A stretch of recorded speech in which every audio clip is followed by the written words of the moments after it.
भारत समाचार लाइव में आप सभी का स्वागत है। लखनऊ नगर विकास एवं ऊर्जा मंत्री श्री ए के शर्मा जौनपुर एवं भदोही में करेंगे वृक्षारोपण। मंत्री गोरखपुर में विद्युत सौदागृह का शिलान्यास एवं नगर विकास की विभिन्न योजनाओं का लोकार्पण एवं शिलान्यास करेंगे।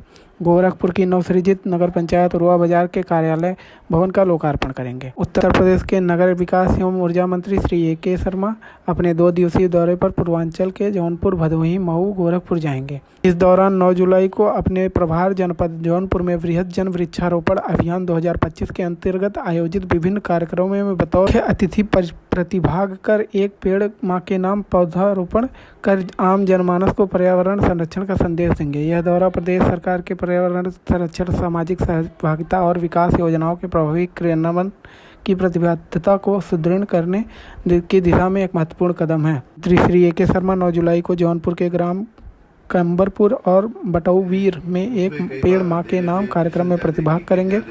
इसके पश्चात मंत्री जी द्वारा जनपद भदोही के खेमईपुर में वृहद वृक्षारोपण अभियान कार्यक्रम में प्रतिभाग किया जाएगा। इस अवसर पर मंत्री जी द्वारा पर्यावरण संरक्षण के महत्व को रेखांकित करते हुए आमजन को वृक्षारोपण हेतु प्रेरित किया जाएगा।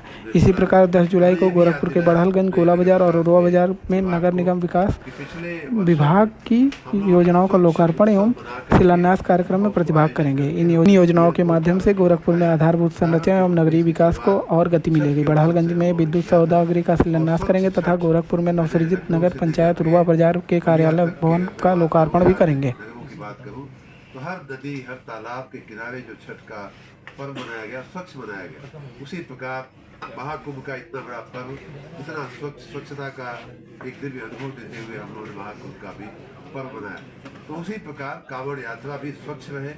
जहाँ जहाँ पंडाल लग रहे हैं, जहाँ जहाँ उनके मार्ग पे लोग आ रहे हैं, जा रहे हैं, नदियों के किनारे जहाँ जल लेते हैं या शिवालयों पे जहाँ श्रद्धालु लोग जा कर के फूल और माला और पत्ते बिलपत्र चढ़ाते हैं, सभी जगहों पे स्वच्छता को विशेष रूप से आग्रह करने का हमने और व्यवस्थाएं करने का, उनके लिए डस्टबिन की व्यवस्था करने का, क्योंकि जहाँ पंडाल लगते हैं वहाँ दोना, पत्तल, प्लेट, कप ये सब फेंके जाने की संभावनाएं बनी रहती है। उसके लिए विशेष व्यवस्था डस्टबिन की करना, नियमित सफाई सुनिश्चित करना, ये सारी बातें हमने कहा है। कांवड़ यात्रियों के स्वागत में बैनर लगाना, उनकी अगवानी करना, उनके लिए खाने पीने की व्यवस्था, समाज के लोग ऐसे अवसरों पे श्रद्धालुओं की सेवा करना चाहते हैं, लेकिन एक माध्यम बन करके नगर निकाय हमारे उनकी सेवा में उनके लिए खाने की पीने की व्यवस्था भी कर सकते हैं। उनके लिए विशेष रूप से शौचालय और यूरिनल की व्यवस्था भी करने के लिए हमने नगर निकायों से बोला है, क्योंकि ज़्यादा बड़ी संख्या में लोग आते जाते हैं, चलते हैं, तो उतनी ही बड़ी संख्या में हमें मोबाइल टॉयलेट की भी शायद आवश्यकता पड़ सकती है। तो अन्य निकायों से जहाँ कांवड़ यात्रा का उतना प्रचलन नहीं है, ऐसे निकायों से उन निकायों में मंगा लिया जाए जहाँ ज़्यादा प्रचलन है कांवड़ यात्रा का। ये भी हमने सूचना दिया है।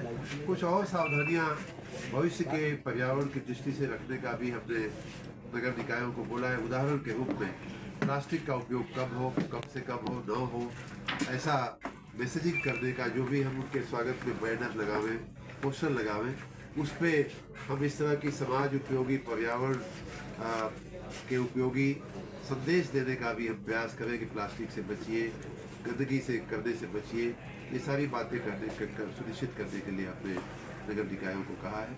विशेष रूप से श्रावण मास और हमारे मंदिरों के आसपास विशेष रूप से लोगों के जुटने का, रात दिन पूजा प्रार्थना, उपासना, आराधना करने का समय होता है।